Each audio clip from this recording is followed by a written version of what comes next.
Can you see my screen? Yes, sir. In case if you hear any noise, background noise from my end, let me know. Sure. And please mute yourself unless you have questions. We will discuss hyperparameters. So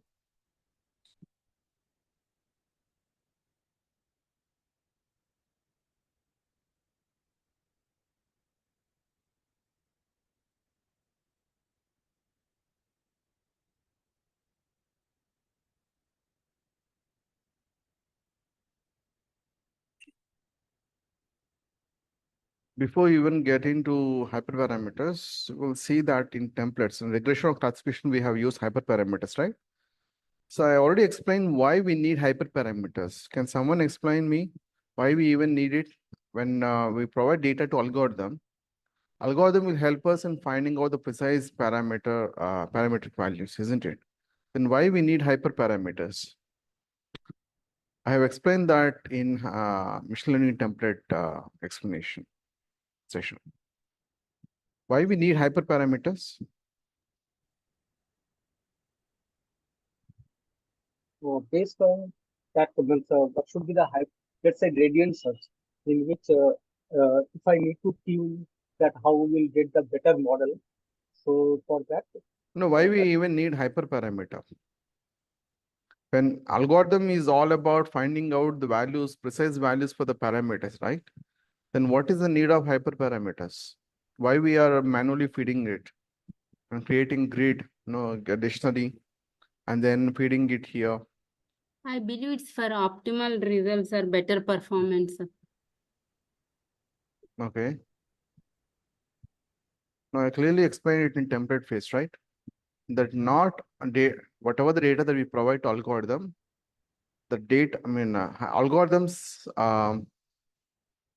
can't really find out parametric values, precise values for the parameters for everything. I mean to say, let's take algorithm. Let's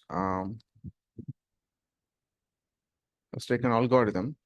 Just consider that it has fixed number of parameters: parameter one, parameter two, parameter three, parameter four, and so on and so forth. And when we provide data to algorithm, there are only few parameters here, not all the parameters. That depends on the data. So there are few parameters in this list that does not depend on the data. Algorithm can able to find out the precise value for the parameters based on the data when these parameters depends only, depends on the data. What if it doesn't depend on the data? Let's take the parameter 4 does not depend on data. Then this we call it as hyperparameter. The parameters in the algorithm, right? If it does not depend on the data, we call it hyperparameters. If the regular parameters like parameter one, parameter two, after we train it, you're going to come up with a precise value. Let's take the parameter one is 1.2, parameter two is 0.5, parameter three is 2.7. This may be found out by once you provide data to it. But what if a parameter does not depend on the data? Then the training phase, the fitting phase does not help you to find out the precise values. We need to, of course, parameter 4, we may have a default value, let's take 0.2. But this may not work out well when it comes to finding out the precise pattern in the data. So we need to manually feed it.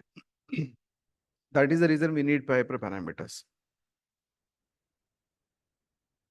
And so what this grids as CV does is there is an alternative for it. We can even try grids randomized as CV, but don't use it in production. Only for testing you can use randomized as CV. I will explain the difference between these two, grids as CV and randomized as CV. What grids as such CV does is we will have bunch of algorithms, right?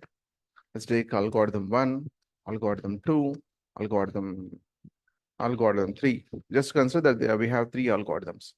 And we will have hyperparameters too. For example, let's take some parameter 4. I have taken some random values, right? Random values is the values that I have tried it and works for almost all the cases. Let's take 1.4, 1.5, 1.6. Okay. I have taken another parameter, which is hyperparameter. It does not depend on the data. So algorithm will not help us finding out the precise value. Let's take parameter 5. Okay, 20, comma, 30, comma, 40. In this grid cell, what grid cell CV does is, it's going to check every combination of it. Let's take algorithm 1. It's going to check 1.4 with 20. Then algorithm 1, 1.4, 30. Algorithm 1, 1.4, 40. And the next loop, it's going to be algorithm 2, 1.4, 20. Algorithm 2, 1.4, 30. Algorithm 2, 1.4, 40. So it's going to check every combination of it, every permutation combination of it. Okay, that is what grid cell CV does. So what this is going on, like it's not just normal training. It is going to check every algorithm that comes from pipeline, every hyperparameter corresponding to this pipeline. You can see that name, right? So the name again is going to match with the pipeline algorithm. And of course, we know what this CV and njobs -1 means. I explained it in template. Please watch it again. So in this case, what happens is it's going to check every combination of it, like in this case, like the one that I have explained with an example here. Whereas randomizer CV is going to randomly check it. Let's take algorithm 1, 1.5, 40. Algorithm 2, 1.4, 30. It may not check all the combinations. It's going to randomly pick the combination and going to try. So when we go with randomizer CV, obviously, as it doesn't check for every combination, even though randomizer CV is faster than grid search CV, it is not going to check every combination, isn't it? So the model that we get may not be optimal. One second. May not be optimal. I hope you got the point, right? So this combination, that every permutation combination is going to be tried and going to check. So it's going to be, for example, in this case itself, it's going to be how many combinations? 3. 3 into 2 means 6. 6 into 4, right? 6 into 4 means 24, isn't it? So it's going to train for 24 times. But for one algorithm, that is for one algorithm. How many algorithms we have? 1, 2, 3, 4, 5, 6. So 64 into 24, 6 into 24. So 144 times for each algorithm it's going to train. It's going to loop. So we are getting, again, in this case, is CV equal 10, which means 10, 10 models. So to 144 into 1440. Out of 1440, you're going to get whatever the model that is being fitted and we got here. These are the best of that 1444.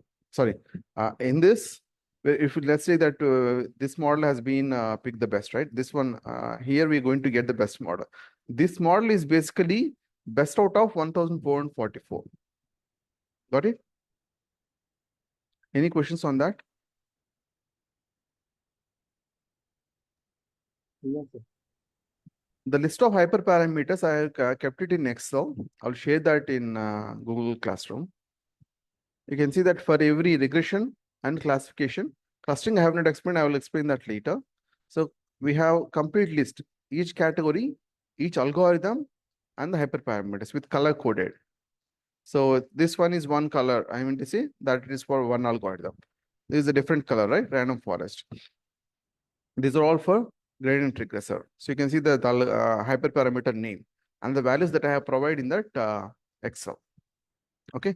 So you need to maintain proper list. So even in production, once you gain a year or two, if you keep adding hyperparameters for any algorithm that comes in, you need to have a proper list.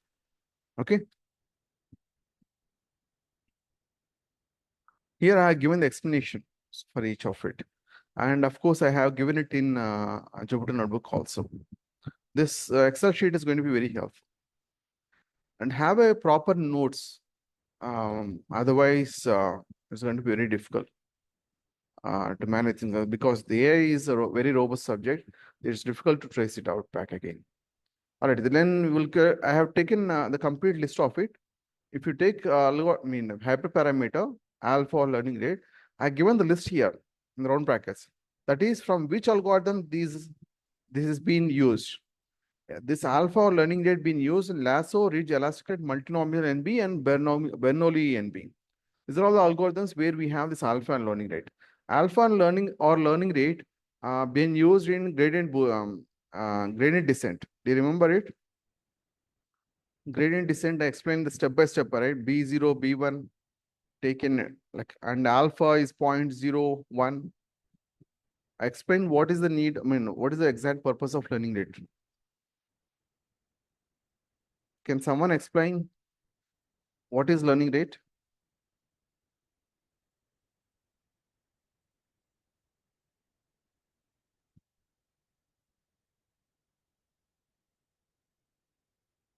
We have only two members, Piyush and Shirish. Piyush? I don't know whether it is Yes, Piyush or Piyush. Piyush. Piyush, okay. So explain what is learning rate. Can you able to recall it? Try to recall. I think uh, to show that example where, let's say in parabola, that every point we are going to the optimal solution point with the tangent line.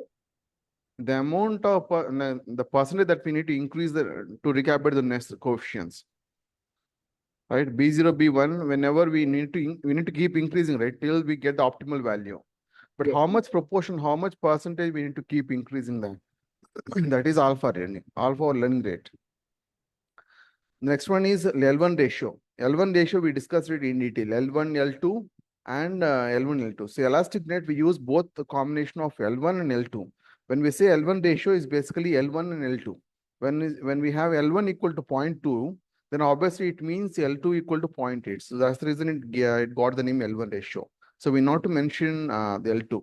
Let's take that L1 is 0.7. What is L2 proportion? How much penalty of L2 been applied on through elastic net?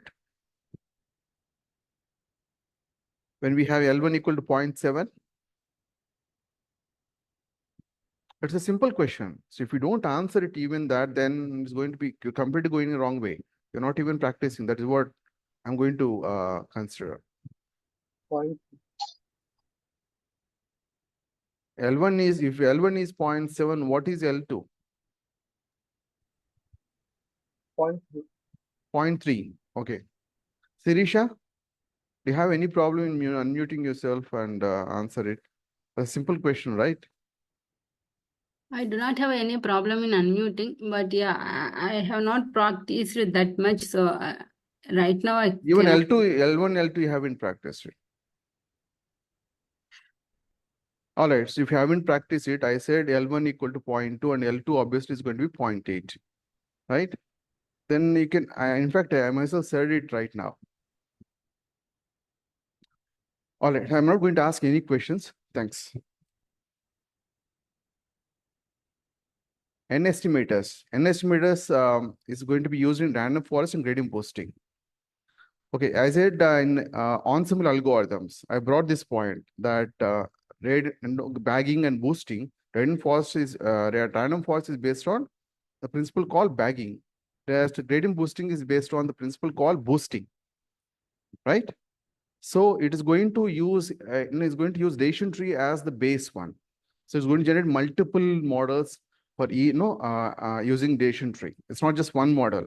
Out of let's take 100 or 200 models, we're going to get it's going to be a combination of it. In the case of bagging, it's going to be average or most the higher vote, whichever it got higher vote, it's going to pick.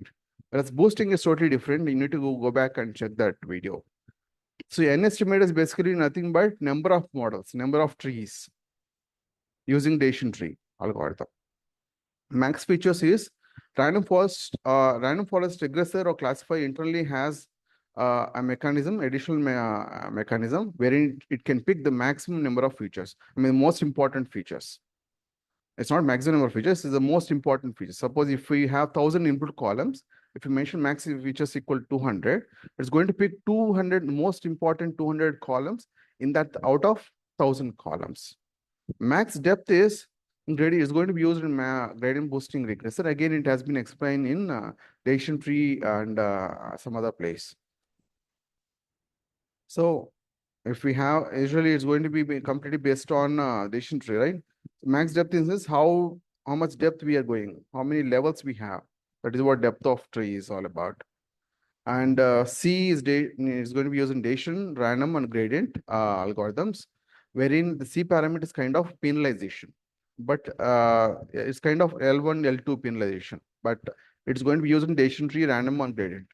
One difference between L1 penalty or L2 penalty over C parameter is higher the value, less the penalty, less the value, higher the penalty. And kernel, like in this SVM, we use something called kernel, linear or RBF. We don't apply SVM in our template because it takes a lot of time. And what we do here is linear and RBF.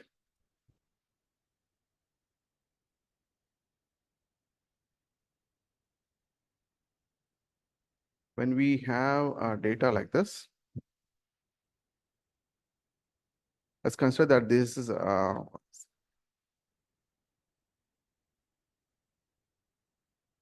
binary classification. Okay. Linear is going to be like if we have clear segregation, then linear plane, just consider this is a kind of plane, okay? A paper being placed in between these two.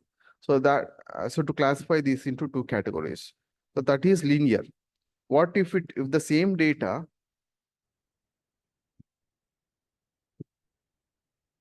is going to be something like this?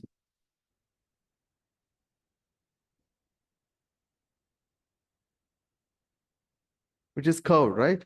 Then the RBF come into place. This is basically like kind of a same kind of a paper that we place in between, but the paper that we use, it's not flat, it's not straight kind of straight plate.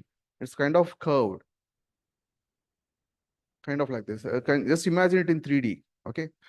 Curved plate, a curved plane been placed to categorize into two. So that is what the RBF says. So we may not know whether clear linear classification possible or not, or in curve plane being required to categorize it into multiple classes. So we are going to use both linear and RBF. But again, the reason why I have not included SVM and template, even though I have mentioned it in hyperparameter list, is because that's going to take a lot of time. And gamma is basically kind of a standard deviation in SVM, but inverse of standard deviation. So in standard deviation, less the value, more consistent it is, right? It's more near to the average. Whereas this one is basically, more the average, less it is near to mean, less the gamma value, it is going to be away from the mean. And MAE, MSC, Gini entropy, I already explained it in decision tree and matrix. So please watch that video again. The same thing in decision tree and random forest. Regression, we use MAE or MSC to find out the error. Whereas in classification, we use Gini or entropy in the classification. Splitter, the strategy used to split each node support. Okay. Basically, the whole idea of this thing is going to be used in decision tree. It's going to be here like this. So suppose if we have let's take we have columns, right? I think in Gini or entropy, I have explained it. So we have a bunch of input columns and we'll have some target column. Out of these input columns, we need to pick the parent one, parent node. Out of these, whether we need to check every combination, I mean, every column to pick the best column for the parent node, or it's going to randomly pick and going to check the purity and say that out of, let's take out of 5 input columns, it has checked 3, and out of 3, just consider the column 2 has a better purity, better entropy, then it's going to pick this one. But in the problem with random approaches, there's a possibility that it may not, the column 4 may be the best one. So it may not even check it. So the best or random, that is what it is all. Random state, I explained this in machine learning template. Please go back and watch it.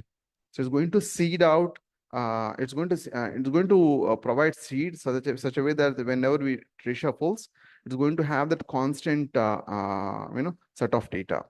minimum number of split in this day is going to be used in random or relation tree, wherein how many samples that this particular node has to have to go for split. Let's say that it has 50 samples, and if it has 50 samples and the threshold is 60, then it's not going to split into another branch. It's going to stop right here. Now, then let's consider that the threshold is 15 only. 50 is definitely greater than 15, so it's going to split into another branch, then another level altogether. And minimum samples leaf means the last set of node in the Asian tree. Let's consider that this is the one level and the second level and this third level. The last level of nodes we call it as leaf level nodes. So how many samples that this particular leaf node should have? Let's take that it has 20 rows of data. But if threshold is 30, then it's not going to create a branch. So it's going to stop right here itself. Exactly, very much like minimum sample split, but it is minimum sample split is from top to bottom, whereas minimum sample split is from top to bottom. Minimum sample leaf is from bottom to top. Maximum number of max iterations, the number of iterations that it has to have in logistic regression.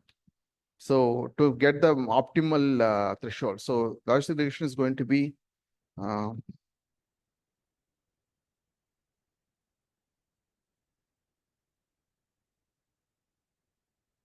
is going to be like this. And how many iterations of thresholds, how many iterations that it has to go through to pick the best parameter.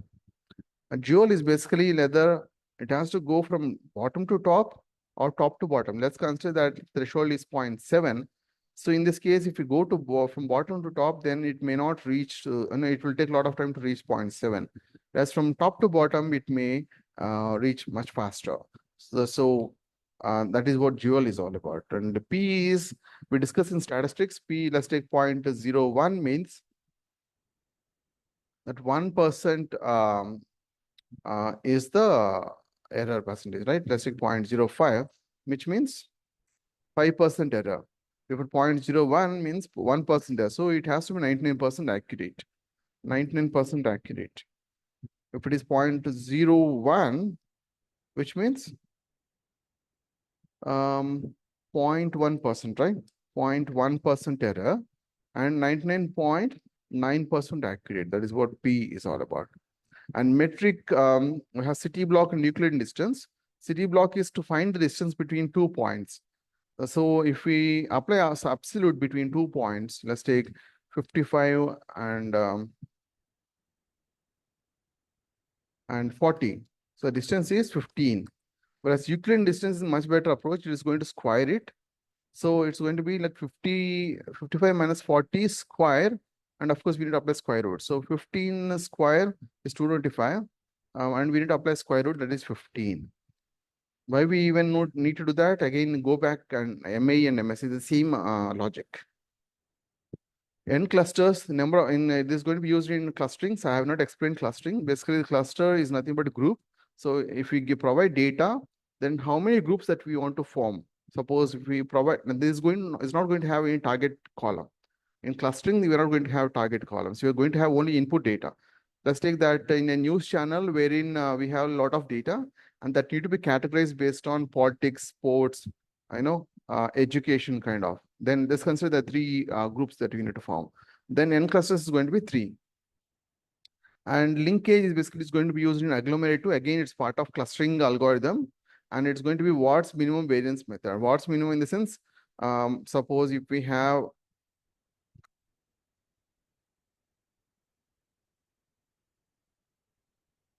like this, if we have something like maybe, right? If we have data like this, the initial data is going to be like this, and we need to form groups, clusters, right? That we don't know where to start. It's going to, let's take that we have given N clusters equal to 3. Then it's going to randomly choose a point, okay?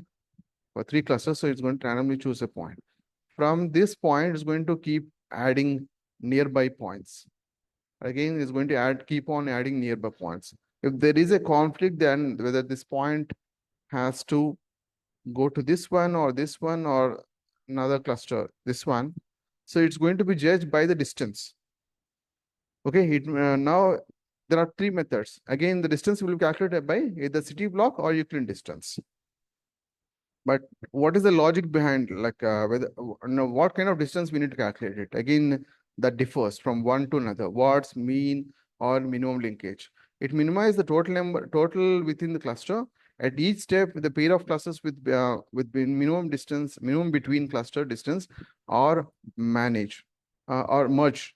So, for example, let's take that this point and just consider there's another point or a group of points. Just consider there is a point. There is no distance. There is only one point. So it's going to find out the minimum distance within that cluster, within cluster variance. And this is going to find out this cluster variance. And this is going to find out the distance between these points within the cluster. So this point, whether it's going to merge, wherever the distance is less, where the variance is less, right? So basically what it does is going to find out the distance to the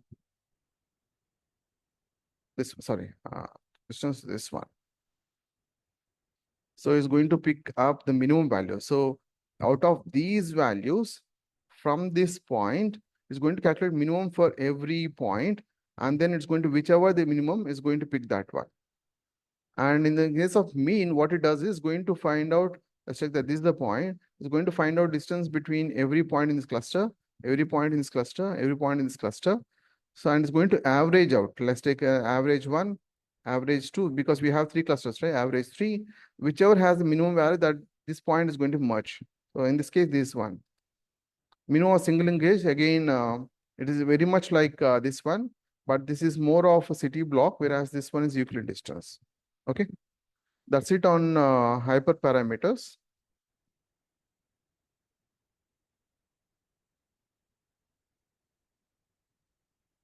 We'll move on to deep learning.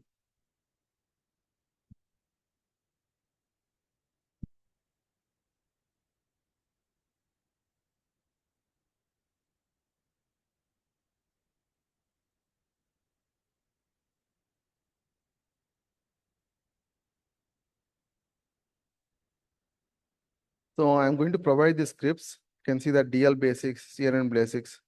CNN is not just, this is a duplicate one, the same thing. So you can take one of the scripts. I can delete it if when I upload it. So this is for CNN. For images or videos, we are going to apply CNN neural networks. This one is going to be starter point. So we're going to discuss it now. We're going to start it today. And the CNN is not just this one. So your CNN is going to have a bunch of other things. I think the same thing, same script. So these three are going to be part of CNN. And this one is going to be for RNN. RNN is for generative AI, it's very important. So we're going to start with DL basics. And we have a bunch of PDFs here. Again, for CNN, this one, convolutional neural network for images or videos. DL, the generic DL basics. And we have something called RNN for text or time, any data that depends on the time. Okay, this RNN is very important. There are a lot of other architectures that came into existence after RNN, but RNN is the base. Even before that, we need to discuss DL. RNN is based on DL, but it's not exactly this. So the architecture is going to be slightly different. What is deep learning? Again, deep learning is part of machine learning, which is in turn part of artificial intelligence, but the approach is going to be totally different. When it comes to accuracy, compared to machine learning, the accuracy is going to be much better, right? And there are a few other advantages too. So there is no need for manual feature extraction. So feature extraction, I'm going to explain that in as part of clustering. So we have discussed feature selection, but we have not discussed feature extraction. Feature extraction is nothing but bringing down higher dimension data to a lower dimension, or higher number of features to less number of features. But the approach is going to be not going to be the same as that of feature selection. We have seen filter methods, wrapper methods, and embedded methods, right? But feature extraction is totally different. We'll see that later, as we have even seen principal component analysis script, right? But not in detail. Like principal component analysis is kind of feature extraction methodology, which is part of clustering. Okay, it's going to the regular machine learning, stuff can't handle high dimensional data, which means when we have more, like a lot of input features, it can't handle it. Only when we have less number of features, we can able to handle it. So especially when we have text data, when we convert every word into a column name, a column, then it's going to be humongous amount of data. Then machine learning does not work. So we need to use deep learning. Even for images, every pixel data being converted into a column, then it's going to be a huge amount of data. Then deep learning will not, sorry, even machine learning does not work. Deep learning we need to apply. And it's not appropriate for images, movies, audios, or text data. Even for text data, we can apply machine learning, but you're not going to get better accuracy. So especially because of too many input columns.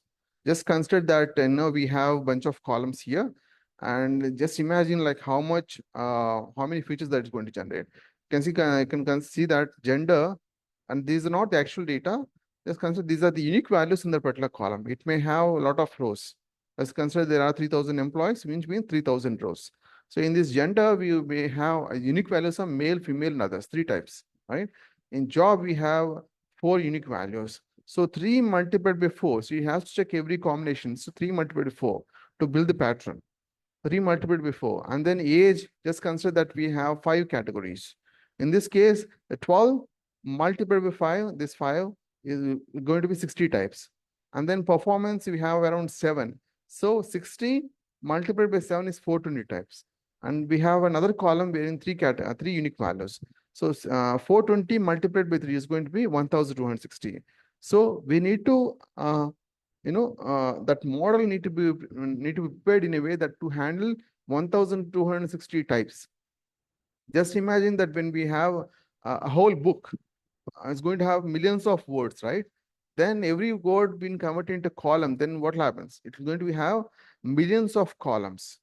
It's not even thousands. It's going to be in lakhs or even billions.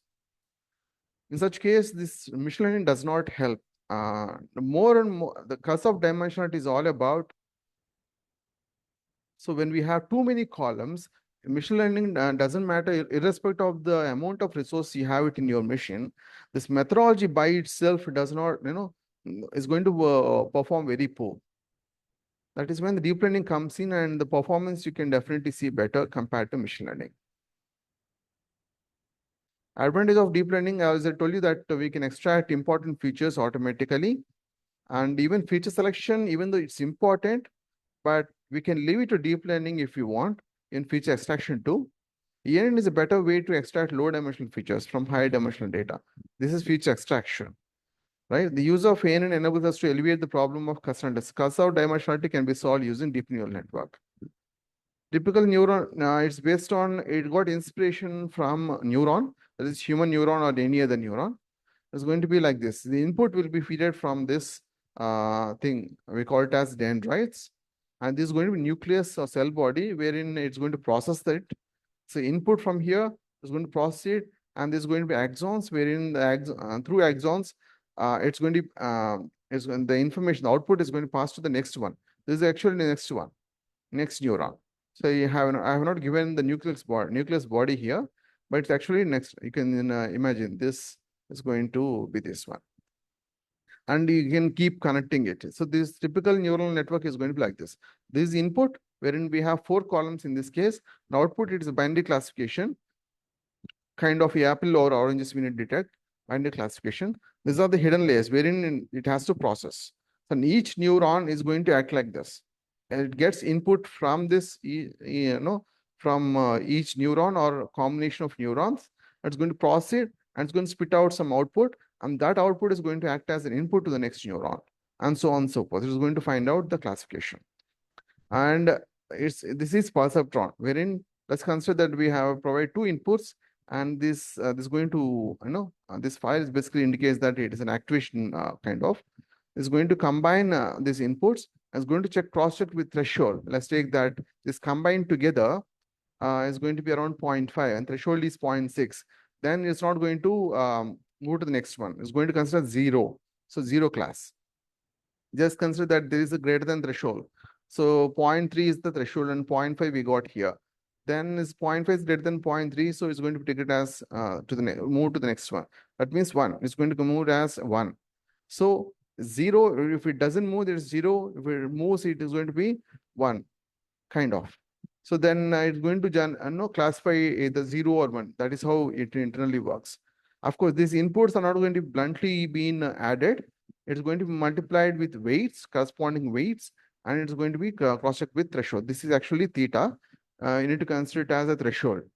So W1 into X1 plus W2 into X2 is greater than threshold or not. It's going to cross-check it. This fire icon or the image showing that we are checking with against threshold, whether it has to fire means it has to move out of this or not to move out of this. This is what we call as perceptron. And apart from X1, W1, and X2, W2, we add something called bias. Let's take that a traffic inspector standing in a traffic signal, and someone breaches a traffic signal and he has to fine it. So he is going to approach the person. Obviously, he's going to fine. Let's take that 1,000 rupees is the fine whenever they breach traffic signal. Just consider the same when he approached the person. Just consider that that particular person is pregnant. Maybe husband gave a reason that she is pregnant, she has to immediately be moved to hospital. Then in that case, it has to be 0 down, isn't it? That is, or in some case, it's going 50% or 30% based on the reason. So that is what this bias is all about. So if we bluntly take X1 into W1 plus X2 into W2 and check with the threshold, then there are some part of things that need to be considered as 0, right? So if we add bias, then we are basically adding this fluctuation. So this, so based, like if we, bias is also again a parameter. Let's take 0.2. When we got, let's take, let me take a notepad. Let's take, I got 0.8 and threshold is 0.6. Obviously, it's going to be triggered out. So it's going to be considered as 1, not 0. Let's consider that it is a 0.4. Right? The threshold is 0.6, right? This is going to be considered as 0.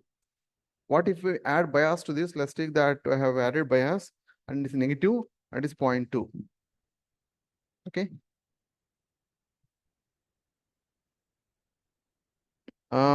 This is a 0.3 itself, right? So, and 0.2. In that case, this becomes 0.4. Threshold becomes 0.4. So 0.8 anyway, 0.4 is 1. And this is 0.4. 0.3 is greater than 0.4. So this is going to be triggered as class 1. So we're adding flexibility to completely bluntly, get rid of every thing. So when we don't add it, then it's going to be, there are many classes that need to be classified as 1, may classify as 0, or may classify has to classify as 0, may classify it as, of course, that is not the vice versa is not the possibility, right? Or even that there is a possibility. In fact, vice versa is also possibility because the bias can be even positive value. Okay. So in this case, even 0.8 will fail and it becomes 0. Of Sir, course, this will become.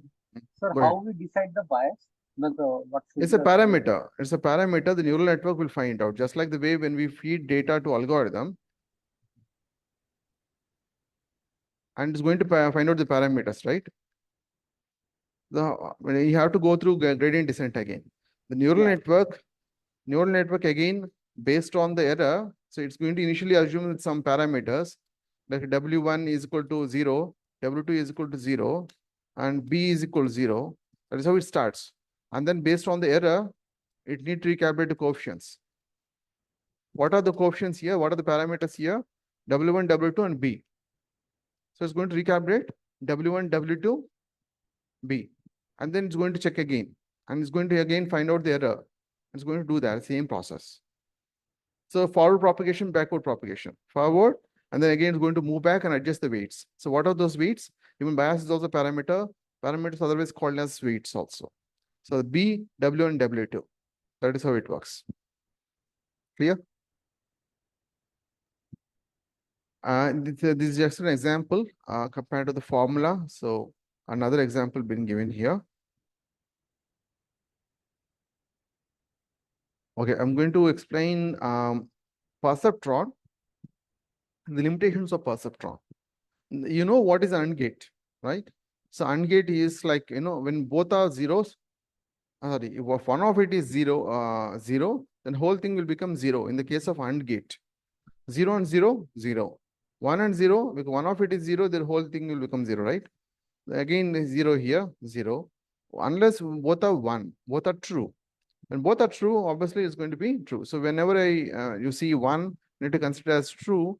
Whenever you see 0, you need to consider as false in the case of AND gate or gate or whatever. And OR gate is basically totally different. Unless both are false, of course, when both are false, obviously it's going to be false. When one of it is true, then it's going to be true. And NAND gate is not AND gate. Not AND gate. Not AND gate means the whole same thing. Not of 0 is 1. Not of 1 is 0. So it's going to be all the zeros turn into ones and 1 turn into 0. Right? This is how this AND or NAND gate. So far so good. But the way the neural network solves is, let's just consider that this is a function, right? It's going to assume that, it's going to recalibrate, it's going to start with 0. Just consider that these are all the threshold parameters that it has found out at the end. Even theta, threshold, is also a parameter. So for this combination, the same x1, w1, x2, w2 bias is going to act like an AND gate. You can see that, right? 0, 0, 1, 0. So for this, you can even calculate it. This x1, x2 or this one, x1, x2. Just consider that I will randomly check this one. Let's take 0 and 1. Okay. So x1 is 0. This part will become anyway 0. We can ignore that part. x2, w2. x2 means 1 into w2. What is w2? 0.3. So 0.3 plus, what is bias here? Bias is 0.3 plus 1, 0.1. That is 0.4. 0.4 and is greater than threshold 0.5 threshold, right? This is, so 0.4 is not greater than 0.5, so it's going to be 0. Just consider this case. 1 into x1 is going to be 1 and x2 is going to be 1 again.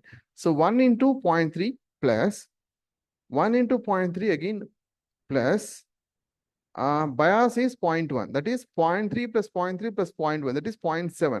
0.7 is greater than 0.5, right? That is the reason we got 1 here. Okay. Same way OR gate we have with various, the change in the parameters is going to the same functionality. There is no change, the same functionality. We are going to get 0, 1, 1, 1. And NAND gate, same thing, the same, by changing the parameters, we got 1, 1, 1, 0. So far so good, but now the problem is with XOR gate. XOR gate, the problem is that when both are zeros or both are ones, then it's going to be 0. Just like the way we have two switches for the same fan or light in our home. One outside, another inside. Especially in bathrooms, we'll see this one. So one outside and one inside. When both are on or both are off, then it's going to be off. One of it need to be on and another one need to be off. Right? Zorbate works in that way. So can we solve that using a normal perceptron? So just consider that this AND gate, OR gate. These are these are ones and the blue one is 0. Okay. And we can clearly have a classification, isn't it? So we can draw a line and classify it. So this is 1 and this is 0. And this is 1 and this is 0. And this is 1 and this is zeros. The XOR gate, we are going to have like this. Then it is difficult to draw a line, a plane, insert a plane and classify into two. So it doesn't matter which direction. This direction, you can see, doesn't matter where you put it, like it's not going to work. Unless when we have something like this or like this, right? So how do we solve with perceptron? That is when the multi-layer perceptron come into existence. So how do we really, in theoretical, leave about neural network, how do we solve that? When we, in at least a manual way, we need to calculate NAND gate, whatever the input that we get, x1, x2, we need to apply NAND first. NAND means not AND. Once we calculate AND, we need to apply not of AND. So all the zeros will become ones and ones become zeros. NOR gate is going to be, one of it is true, then it's going to be true. So unless both are false. So 0, 0, 0. So we need to apply AND gate for on these outputs. So what is S1? 1, 1, 1, 0, 1, 1, 1, 0, and 0, 1, 1, 1, 0, 1, 1, 1. We need to apply AND on these two inputs. And so these two outputs will each become input in this case. So AND gate is what? Unless both are on, both are true, then the whole equation become false, right? So 1 and 0 is 0, 0 and 1 0, but 1, 1, 1 and 1 are true. So this XOR gate is not straightforward. We need to calculate, we need to take the inputs and apply NAND AND first, and then NAND we need to get it from AND, not of AND, and then OR, and then apply AND gate on the outputs, acting as if it's an input, and then this is going to be the final output. So these are inputs and these are going to be output. But how do we calculate that? So using perceptron is not possible. We need more than one. So we need to take these weights and then we need to apply NAND and OR. So here you can see that it's not one neuron in this part, in this case. We need two to get the output.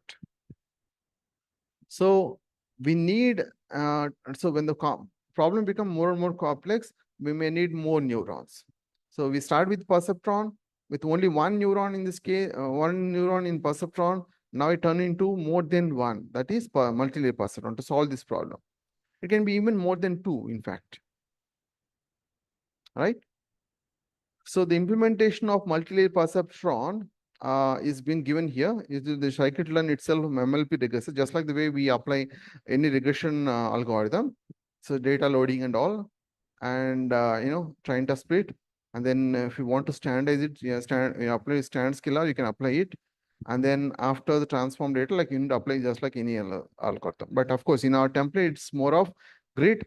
It's going to be more practical. But in this case, we need to take one individual at a time, right? Or each algorithm or each concept at a time. So that's the reason you can see that import immediately after that fit. We're not going to have any grid as such here. So then we're going to apply predict on test data sets, right? So this is the accuracy MAE, MSE, auto score for both train and X test. So these multi-layer perceptron classifier. So the previous one is regression, this for classification. Only difference is this classifier part, right? So this is what we got. Train accuracy 0.99 and test accuracy. We're going to see only test accuracy because the grid that we have developed in template is totally different. So we're going to pick the best model out of set of models. In this case, neural network usually we're not going to have a bunch of algorithms. It's going to be one neural network itself.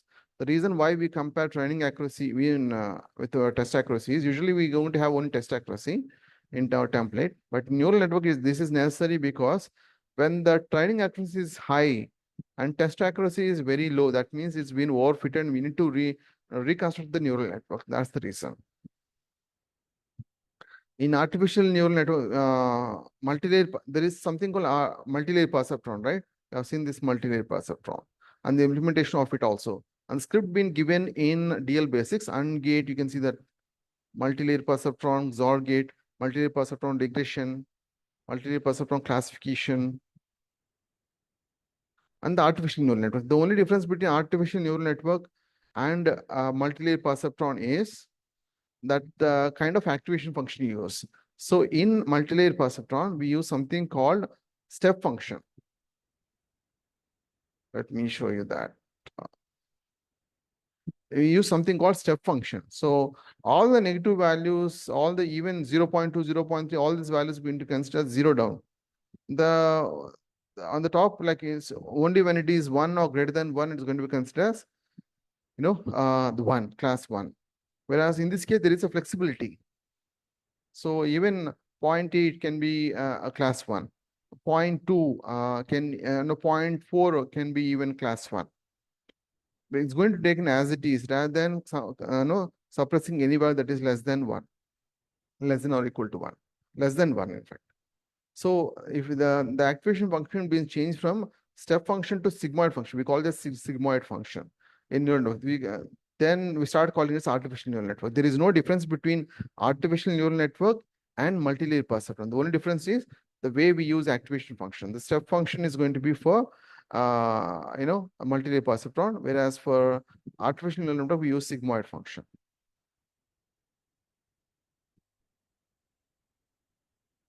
Typically, it's going to be when we keep on calculating for more than 2 neurons. This is how it's going to be. X1 W1, X2, and a very combination, isn't it? X1 W1 is not just X1 W1 and X2 W2 straight away. We can even try like X1 W1, X2 W3, X1 W2, and X2 W4. And then this is going to act as whatever after applying threshold. After applying theta, then it's going to be another set of weights here. And the final output is going to be this one. So we need to again recap, check the error with actual value minus actual value. Then we're going to get the error, and then we need to go back again to adjust these weights. W5, W6, W4, W2, W3, W1. So we need to adjust these weights and again move forward and go backward. So we call it as forward propagation. And if you go back after calculating the error, so we call it as backward propagation. Okay.